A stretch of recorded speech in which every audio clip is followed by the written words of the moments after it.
जय श्री गणेश। नमस्कार। मैं आचार्य संजय द्विवेदी। मेरे समस्त प्रबुद्ध दर्शकों का मेरे चैनल पर हार्दिक स्वागत है। प्रिय दर्शकों, आज मैं नवग्रहों में अत्यंत शुभ प्रभाव देने वाले, समस्त भौतिक सुखों को प्रदान करने वाले दैत्य गुरु शुक्राचार्य के राशि परिवर्तन को लेकर आपके सम्मुख उपस्थित हूं। दैत्य गुरु शुक्राचार्य 31 जुलाई को अपनी राशि का परिवर्तन कर चुके हैं तथा वर्तमान समय में नवग्रहों में राजा सूर्यदेव की राशि में प्रवेश कर चुके हैं, जहां पर पहले से ही बुध का गोचर चल रहा है। इस प्रकार से सिंह राशि में बुध और शुक्र का एक महायोग, लक्ष्मी योग बन चुका है, जो समस्त राशि के जातकों को विशेष रूप से प्रभावित करने वाला है, कुछ बड़े लाभ देने वाला है।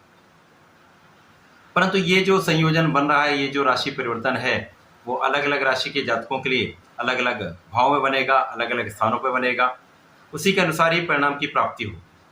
आज मैं मीन राशि के लिए शुक्राचार्य के इस राशि परिवर्तन का किस प्रकार का परिणाम प्राप्त होने वाला है, किन भावों की प्रबलता प्राप्त होगी, इस माह में आप कितना लाभ ले पाएंगे, यदि कहीं पर कोई समस्या है तो उसका क्या निराकरण है, संपूर्ण विश्लेषण मैं पूर्ण तरीके के साथ करने जा रहा हूँ।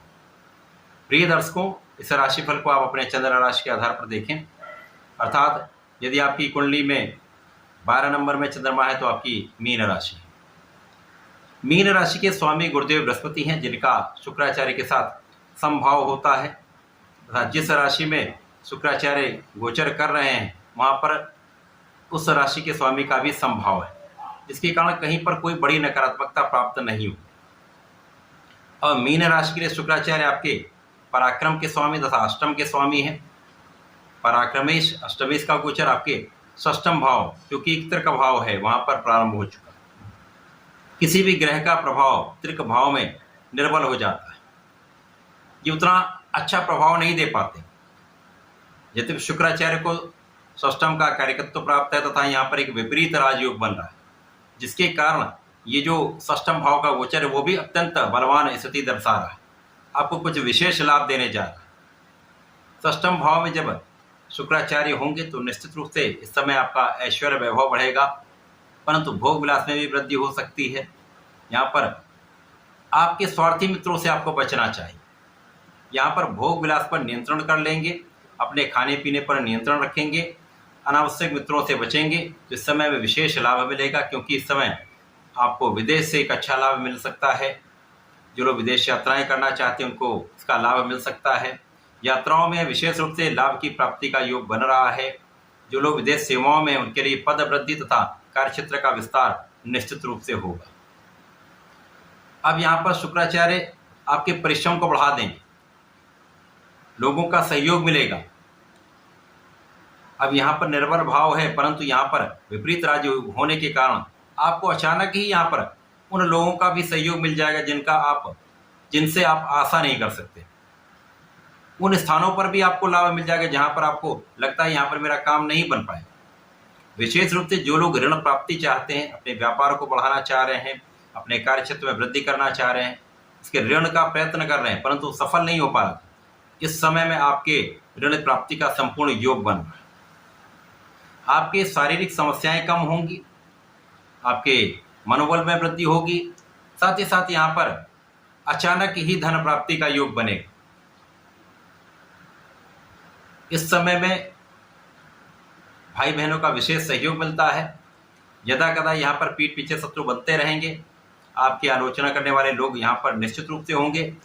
यहाँ पर शत्रुओं का विनाश भी निश्चित है। यहाँ पर जो लोग नई नौकरी में जाना चाहते हैं, नए कार्यक्षेत्र में जाना चाहते हैं, उनको विशेष अवसर मिलने वाला है, अपॉर्चुनिटीज निश्चित रूप से प्राप्त होगी। नौकरी प्रयत्न में, व्यापार के प्रयत्न में आपको सफलता अवश्य मिलेगी।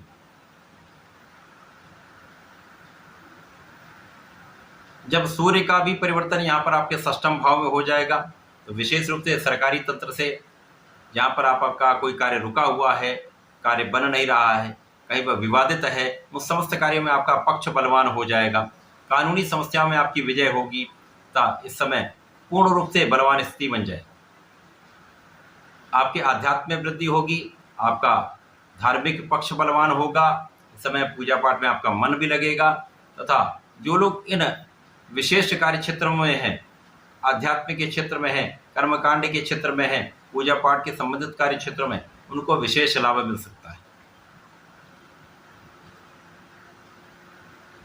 यहाँ पर शुक्राचार्य की राशि वृषभ राशि में गुरुदेव बृहस्पति का मंगल के साथ गोचर चल रहा है, जहाँ पर उनका चतुर्दशम का संबंध षष्ठम भाव से बन रहा है, जिसके कारण जो आपका तृतीय भाव है वो भी प्रबल होगा। षष्ठम भाव जो एक रोग ऋण शत्रु का भाव है, यहाँ पर भी कहीं ना कहीं से आपके लिए लाभ की स्थिति बन रही है। केवल यहाँ पर आपको संयम इस बात पर रखना है, भोजन पर संयम रखना है, भोग विलास से बचना है, अपने व्यसन से बचना है। यदि इस पे नियंत्रण कर लिया तो ये समय आपके लिए कहीं पर बहुत निर्बल नहीं है। इसके साथ ही साथ यहाँ पर कहीं न कहीं से भाग्य का सहयोग आपको प्राप्त होता रहे। भाग्य का सहयोग जब मिल जाता तो कहीं पर यदि स्थिति आपकी निर्बल भी है तो वहां पर भाग्य के कारण आपको लाभ मिलने लगता है, भाग्य के साथ के कारण आपके कार्य बन जाते हैं। तो शुक्राचार्य का परिवर्तन यहाँ पर एक त्रिक भाव में होते हुए भी, निर्बल भाव में होते हुए भी कुछ लाभ देने वाला है। केवल कुछ सावधानियां रखेंगे तो यहाँ पर एक अच्छी स्थिति आपके लिए बन रही है। इस समय में आपको नियमित रूप से भगवान भोलेनाथ पर जलार्चन करना चाहिए। प्रत्येक गुरुवार और शुक्रवार को भगवान भोलेनाथ का पंचामृत से अभिषेक करना चाहिए, पीले पुष्प का अर्पण करना चाहिए तथा पीला चंदन अर्पण करना चाहिए तथा ओम नमः शिवाय का कम से कम 108 बार जप कर लेना चाहिए। तो ये समस्याएं दूर होंगी, आपके कार्य भी बनेंगे, अवरोध दूर हो जाएंगे। वैसा करके समय का लाभ लें। धन्यवाद, नमस्कार।